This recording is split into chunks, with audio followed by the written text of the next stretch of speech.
All right, let's talk about the Fusion page. Big things are coming for this channel, and in order for you to take full advantage of them, as well as all my other videos, I decided it was time to create a more general introduction to the Fusion page. So that's what we're gonna do. Let's get started. First, we're gonna cover a few different ways to get into the Fusion page. The most common you might run into is when you have a clip on your timeline, and you just click this button to open the Fusion page.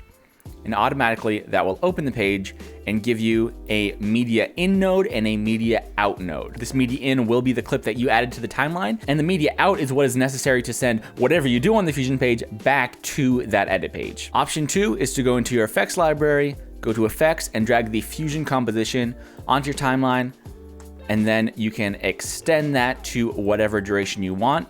And then just like if that was a piece of footage, make sure your cursor is over it and click this button to open the Fusion page. This will only give you a media out node, and then you can build whatever you want in the node tree before that to send back to the edit page. The third option you'll probably run into the least, and that is when you have a completely blank timeline.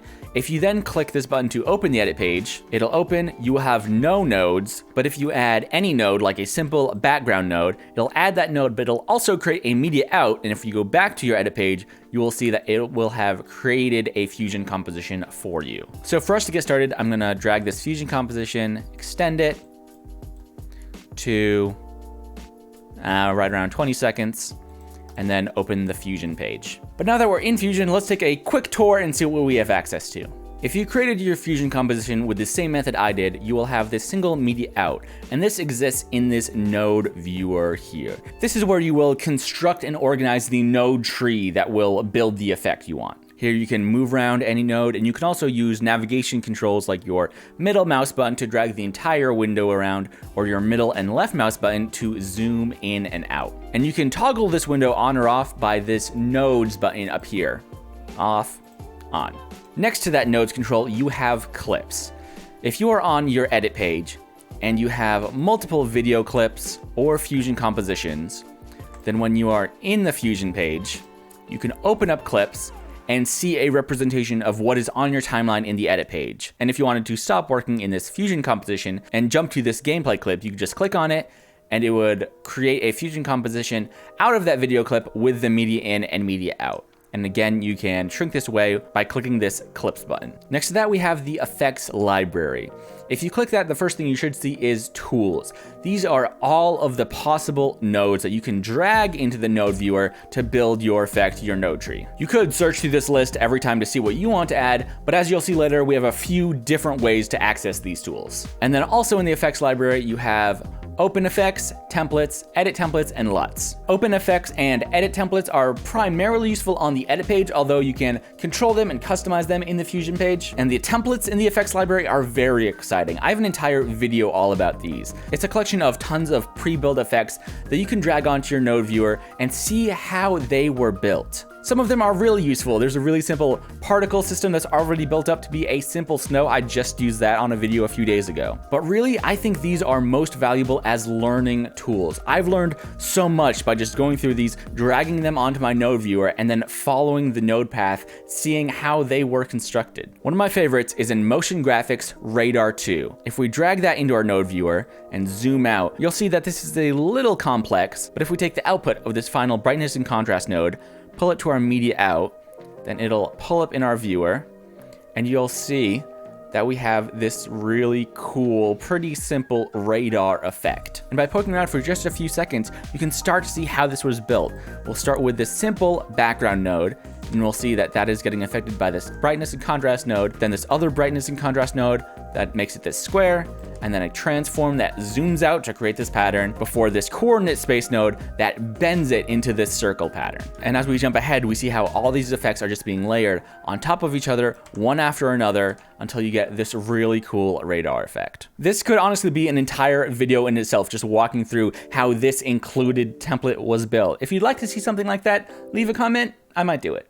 But the last thing in the effect library is LUTs. These are for color correction, and they're all about color science and very cool but technical things that aren't really my area of expertise. And while they exist in the Fusion page, really this is the domain of the color page. So I would direct you to many smarter and more color-focused creators to learn about LUTs. But moving on from the effects library, besides that, we have the media pool. This is a shared media pool between Fusion and the edit page. So I had these two gameplay clips I was working on, but I can also drag them into my node viewer separately, and you'll see that they will exist as separate media in nodes. So if you want to add any video or still image to your Fusion composition, add it to your media pool, and then you can just drag it and it will create a media in node for you. But with these two new clips in our node viewer, we can close the media pool, and this is a great opportunity to talk about our two viewers. By default, we have a viewer 1 here and a viewer 2 here. So if I selected this first media in node, press the 1 key, it would pull it up in this window. If I selected the second media in node, press the 2 key, it would pull it up in this second node. And while we're seeing these here, because they're not connected to our media out, if I went back to the edit page, you wouldn't see either of them. We'll be coming back to some of the functionality of these separate viewers soon, but for now, 1 and 2 pulls up any node in the first or second viewer. But we'll get back to our tour and jump over to the controls we have on this side of the screen. First is the inspector. If we click that, we'll see we'll open up this window, and any node we have selected will be pulled up in the inspector, and any parameters or settings we can change, we will have access to there. To demonstrate, I'm going to create this first media in, and I'm going to navigate to this quick select toolbar and click this button to add a transform node. It will automatically link those two. And if I were to select that transform node and go to my inspector, you'd see I would have all these classic transform options. And to step back for a second and demonstrate our viewers, I'm going to select this transform node and click 2 to pull that up in the second viewer. So right now they look the same, but you'll see that the media in node is in viewer 1 and the transform node is on viewer 2. So with this transform node selected in the inspector, I'm going to pull down the size. And you'll see that in viewer 2, our image is shrinking down, but our image in viewer 1 is not changing at all. This is very important to understand in Fusion. When you're building these complicated node trees, nodes flowing one into another, as you get further and further down the chain, each node is affecting all the nodes in the signal flow before it, and you can preview that node tree at any point in the chain. This gives you a lot of control and is really helpful for tracking down exactly how your effects are building on top of one another. But as you start to build an effect, make sure you are always previewing the right node to view what changes you are adding to your clips. So with that, I'm just going to delete this transform node, and we're going to move from the inspector to metadata. I'll click that, and then I will close the inspector window. And here you have the metadata, or just all the information stored about the clip in the clip. Its codec, frame rate, resolution, and all of those details. You probably won't need this very often, but when you do need it, this is where you will find it. It's very important to know. And finally, beside metadata, we have keyframes and spline. We're gonna skip those for now, but we're gonna be coming back to them because they are both very powerful. And then the last major thing we're gonna touch on the UI is this center bar. We have our main options for playing, forward, backwards, and stopping, this toggle option for looping clips, and then underneath it we have this toolbar of commonly used nodes. DaVinci Resolve 17 added the ability to customize this bar and save multiple different layouts. I recommend that for you if you feel that you have a specific set of effects that you will be constantly doing and you just need quick access to the same nodes, but I feel like I get along pretty well with this default toolbar. The rough sections, these are split up to our generators, including things like your background node and text, some simple effects like color correction and blur, compositing and transform effects, masking effects, some of the introductory particle effects, and then your 3D tools. Like I said, when we were in the effects library, you could pull tools from there. You could select these options, or you could use a third method that is my favorite and definitely the fastest. So to demonstrate, I'm going to delete these two media in we had, and I'm going to press Shift Space, and that will pull up this search window to select a tool. So I'm going to clear that and just type background, and you'll see that will narrow it down and just give us the single background node. I'll click enter, and that will add a background node to our scene. Soon we're gonna build out a very basic sort of motion graphics effect. It's not gonna look good, but we're gonna learn a lot. But before we do that, I need to touch on something very important about the Fusion page. And that is that Fusion is both resolution and frame rate independent. First, let's talk about resolution. The resolution of your Fusion composition is driven by what comes first in the node tree. Let me demonstrate. If I open the media pool, pull on this gameplay clip and pull it up in a viewer, if I zoom out, you'll see that the resolution of that clip is 1920 by 1080. And if I create a new background node, pull it up in viewer 1, you'll see that because of the settings we set up on the edit page, this is 1280 by 720. But for any background node, we can select that, open the inspector, move over to image, and then here we have control over that aspect ratio. So if I was to change this to say a vertical aspect ratio by 1080 by 1920, something like you might put on TikTok, YouTube Shorts, or Instagram Reels. If I preview that, that's still in preview 1, so I'll zoom out and you'll see that resolution. And if I were to add a merge node to this background node, connect this gameplay clip into this green input, the input 2, and pull that to our media out, preview the media out, you'll see that the resolution going back to our timeline is 1080 by 1920, but you'll notice that the gameplay clip is now pushed over the edges of our composition and you can't see the sides. So to fix that, you would need to add something like a transform node after our media in and pull down the size so you could see the entire thing. It can get a little confusing, but it's best to remember that the first node in your node chain will set the resolution for everything that comes after it. And that plays into one of my big tips for building a node tree. And that is to start with a transparent background node. Whatever you plan on building in your scene, it's always a best practice to add a simple background node. You can preview that if you wanted this to actually be 1280 by 720. Come in and pull down the alpha layer, and then you'll see this graphic symbolizing that it is transparent. You can see through it. And then if I were to create a merge out of this, we'll add that second background node, pipe that merge from the first to the second, and then you'll see that's the media out is now 1280 by 720. This image is scaled down a bit, and everything else that happens in the node tree is reflected in that change. But at the beginning, we have this simple transparent background node. This is helpful for setting the resolution you want to work in, but it also has a couple side benefits. If I come to this second background node, this black background, you'll see that in the inspector, we have this global in and out. If I were to navigate to like frame 150, and I started pulling up this global in, you'll see that after I get past 150, it completely disappears. And it pops out of this second viewer, but we still have that viewer. Watch what happens if I go to this first background node and do the same thing. I'll preview that so you see in this first window. But now if I pull this up past 150, it will disappear from this first window, but also our second viewer will disappear as well. And that's because this node is first in the signal chain. Nothing after it in the chain can exist if that node does not exist at that frame. So always a best practice, have a single transparent node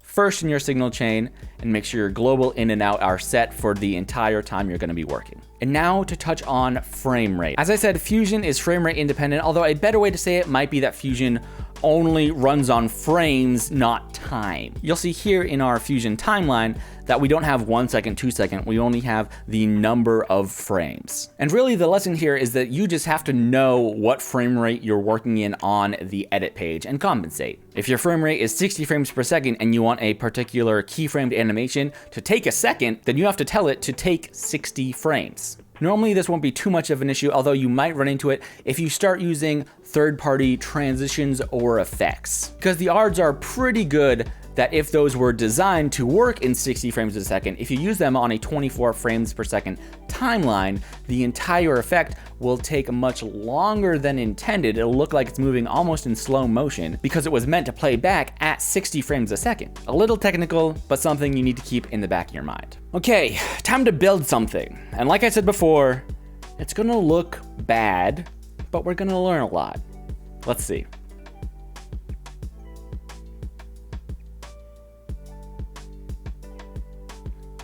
I know.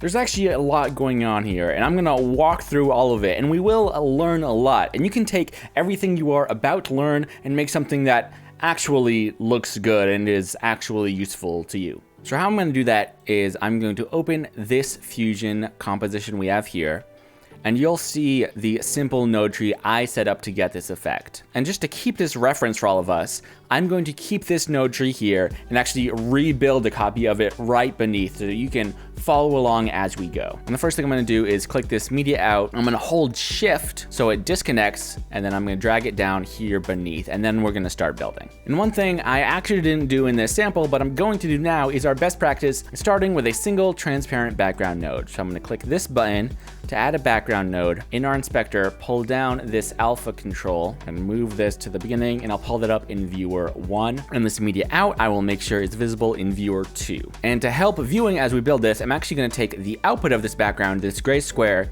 and connect it to the input of media 1, this yellow triangle. And here you will see this line, they're connected, we have a node tree. So now if we add anything in between these two nodes, it will automatically add that to this line in the middle of our node tree so that we don't have to manually connect those lines to put it all together. So with this background 2 selected, I'm going to create a merge node. And you'll see that this merge node has 3 of these triangles coming into it, and then this square coming out. The square is the output. Right now that's going to the media out. We'll have this yellow input, this green input, and this blue input. We'll touch on the blue inputs very soon, but for merge nodes, it's important to note that the yellow input is always the background and the green input is always the foreground. To demonstrate very quickly, I'm going to pull in those 2 video clips we had earlier, create a merge node, and just connect them either which way. And if I preview that merge node, you'll see that right now, this gameplay clip from Path of Exile is the only one we see. And that is because it is this media in 2, and that is coming into the green foreground input. And this Call of Duty gameplay is coming into the background input. But I could select this merge and click Control T. And what that does is swap the inputs that the foreground and background are coming into. So what was on the background is now on the foreground, and in this example, it is now on top. And merge nodes can only ever combine 1 foreground and 1 background. So you'll likely be using lots of them in complex scenes. But coming into the foreground of our merge node here, we are going to create a new background node, and here I will make it a nice sort of bright blue, and I will add that into the foreground of this merge node, pull up our media out back on our viewer. So now we have this entire blue screen. And I said I was going to get back to the blue input. Here it is. If you see blue triangles, that is always for masking. Almost every effect or generator can have a mask applied to it. This background node is a generator. So if we have it selected and come up here to this rectangle mask preset, we'll click that and it will automatically add a rectangle mask, and we'll see that reflected in our viewer. Here we have these tactile controls where you can just grab the edges to stretch it out. And this is still just a mask, but masks interact in interesting ways. You'll see that they exist earlier in the background node in the chain settings, but if I preview the background node by itself, even though the background node originally took up the entire frame, because it is being affected by a mask, you still only see it where the mask exists. So I'm just gonna make this a little blockier, and that is good for now. And like I said, masks can affect generators like this background node, but they can also affect effects. So coming out of this merge, we are going to add a transform node. And just like I did earlier, I could move this around by changing these setting coordinates, but I'm gonna click this button to reset those. And I am going to add a mask to the transform node. I'll add another rectangle mask, but I'll make this skinnier and a bit wider. So what this is doing, it is telling the transform node only to apply the transform where the mask exists. So if I go to that same control from earlier, this setting, I'm gonna change it on the X parameter. So before, this shifted the entire rectangle back and forth. But now, if I change this, you'll see that it is only affecting the part of the triangle where that mask exists, where it covers. So I'm just gonna shift this over to the side here. Now we have this much more complex shape, although we never sketched out this exact shape. We just gave it a rectangle and told it, hey, this part of the rectangle, shift over here. So coming out of this transform, we are going to add another merge, and then we are going to press this button to create a text plus node, and we are going to pipe that into the foreground of this merge. And then with that selected in the inspector, we can type whatever we want. And these text nodes are pretty powerful, and they include layout and transform options. So now this text can move around and even be keyframed in lots of other things without needing a transform node of its own. And coming out of this merge, we will create another transform node. And like I said before, when you're building these node trees, each new node affects everything before it. So even though we've had multiple masks and even a transform earlier on, if I go into this transform and shift this Y value on center, it is moving the entire thing as a block up and down as I shift. And now we're gonna start to play with some really interesting, really powerful things with keyframing. I'm gonna set this up now, but we're gonna circle back to it in more detail soon. I'm gonna go to frame 0, pull this Y down a little bit, click this diamond to set a keyframe, then I'm gonna slide forward a bit and pull that up so it's now at the top of our screen. If we scrub in our timeline, you'll see that it's at the bottom, and then it slides right up to the top and just sits there. We will come back to this animation soon. But coming out of this transform, we are going to add the color corrector effect, and we are going to shift this hue value. You can either do that with this slider bar here, or you can just click and hold on this number value and shift it. And I'm gonna shift this little like pinkish red deal. And then we are going to add a mask to that. So just like the transform effect, the mask limited the effect of the effect, we're gonna do the exact same thing with this color corrector. So with this color corrector selected, I'm gonna click this rectangle mask again. You'll see it automatically connects. And just like before, I'm gonna make a much thinner bar this time, stretch it all the way out to the edge. And we're gonna add a little bit of animation here as well. I'm gonna come back to frame 1, and on this rectangle, I'm gonna set a keyframe on angle. Then I'm gonna slide forward a fair bit, and on this angle, I'm gonna set that to 360. It won't look like anything changed now, but for those of you math wizards out there, you know that now over the course of this keyframe, this bar is going to rotate one complete time, 360 degrees. But just like the animation on the background, once it hits that last keyframe, it stops. But we'll address that soon. Next, we are going to add a brightness and contrast node. We're gonna have our color corrector node selected, click shift space, and type in brightness, and brightness and contrast should be the only node that shows up. We're gonna click enter to add that, and it will automatically be joined into our node tree. And we're gonna add a mask to this as well. But first I'm gonna come in, pull up this gain a little bit, everything gets quite a bit brighter. And with the brightness and contrast node selected, I'm going to click this button to add a rectangle mask, and you'll see instantly that limits the effect of that, but I'm gonna bring it in this way, pull it up. And on this node, I'm gonna come down to soft edge. And if I pull that up, you'll see that it starts to soften or feather the edges of this effect. And just like before, I'm gonna come back to frame 0, but this time I'm gonna pull it over to this side of the screen, set a keyframe on center, grab forward a fair bit, and then pull this X coordinate just over to the other side of the screen until it's just off screen. Okay, so now we have the nodes in place, and we have the beginning of some animation. We have 3 different kinds of animation going on, but all of them, they start at frame 0, and they complete sort of a one cycle, and then they just end. But to spice these up, we are going to come back to that spline viewer and keyframe viewer from before. I didn't forget. First, I'm going to open this keyframes viewer. And if you need to, you can press this button to zoom to fit. Here you have a representation of every node in your scene. And because we've actually duplicated this scene now, we actually have 2 of them. So I'm gonna create this original set of nodes and just delete that since we're only working on the ones we've just created. But here in the keyframe viewer, I'm gonna close the inspector to give us some more space. You'll see a layer for each node in the scene. And if you look, you'll see that there are 3 layers where you can see an outline of a line moving across the layer. And those are the nodes where we have keyframes. If I come to this transform node, transform 5, and click this arrow to open up, you'll see that on this displace, we have these 2 vertical lines which represent our keyframes. Right now, it just takes this duration for, and remember, this is controlling the entire scene going up and down, but we have these 2 nodes. When it gets to the end, they stop moving. But if we were to take this first keyframe and stretch it all the way out, you would see that it would now take much longer for that action to complete. We're actually gonna keep that pretty low. And this keyframe viewer is also where a lot of timing work can be done, especially if you're pulling in gameplay or live footage and you want to reposition your clip in time. It can be a little obtuse how to figure it out in Fusion. If I shift the layer in space, you'll see that it is moving those keyframes with it. And if this were actual footage, it would be shifting that footage in time. But for now, I want this animation to start at the beginning. So I will select both of those keyframes, dragging over them and pull them back to the beginning. Leave that. I'm gonna increase the speed on these animations down here a bit as well.